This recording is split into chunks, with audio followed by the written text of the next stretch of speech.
Tony Moggio, c'est une première pour un tétraplégique. C'est 4 km à la nage entre Saint-Maxime et Saint-Tropez. Pourquoi ce défi?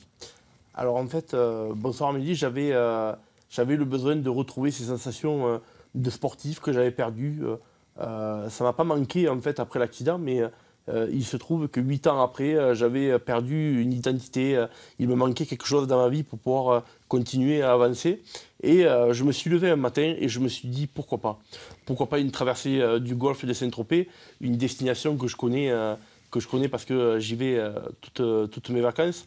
Et du coup, je me suis dit ça serait une bonne idée de faire cette traversée là-bas. Donc c'est pour vous, c'est un défi personnel ou vous portez un message? Alors c'est un défi personnel, mais aussi c'est un message dans la continuité de mon livre Talonneur brisé, où je relatais un peu mon parcours. Je voulais véhiculer un message d'espoir, et en fait la traversée c'est une continuité, c'est pour montrer que la vie ne s'arrête pas après un handicap, au contraire qu'elle continue. D'ailleurs le mot handicap pour moi c'est quelque chose de banal, parce qu'on a tous quelque part un handicap, et pour moi le handicap en fait c'est un dépassement de soi, et pour moi voilà, c'est le fait de se dépasser, de montrer que la vie ne s'arrête pas.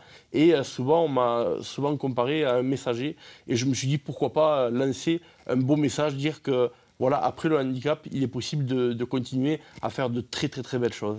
Alors concrètement, c'est aussi quand même un défi sportif. Comment vous vous entraînez? Alors, c'est toute une organisation qui a été imaginée par moi-même. J'ai une équipe et des partenaires du Tonnerre. Donc en fait, mes journées se déroulent à 3-4 heures de natation par semaine. Voilà. On adapte, on va aller crescendo. À partir de septembre, on va augmenter les entraînements au plus réellement possible, c'est-à-dire dans un lac. Voilà. Et ensuite, il y a des coaching box. J'ai un ami, voilà. Alors, quel est le plus dur? C'est l'endurance? L'endurance, oui. Alors, il y a plein de choses, plein de paramètres à prendre en compte, parce que je bouge les bras, mais je ne les sens pas, et j'ai le souffle qui est diminué à 50%. Donc, du coup, j'ai beaucoup moins de souffle. Les muscles, bien évidemment, je compense beaucoup avec d'autres muscles, notamment les muscles des épaules.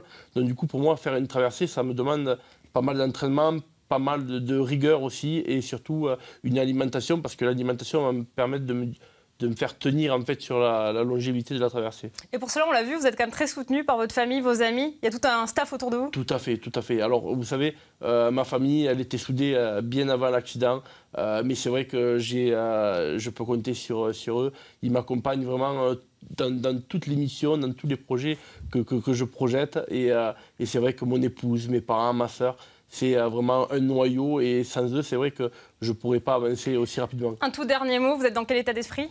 Je suis dans un état d'esprit, je suis très heureux, voilà. J'imagine cette arrivée, et combatif, voilà, j'ai plein d'étoiles dans les yeux. Merci Tony Moggio. Et ce défi incroyable est prévu pour le 14 juin 2019. C'est ça. On suivra tout ça. Merci.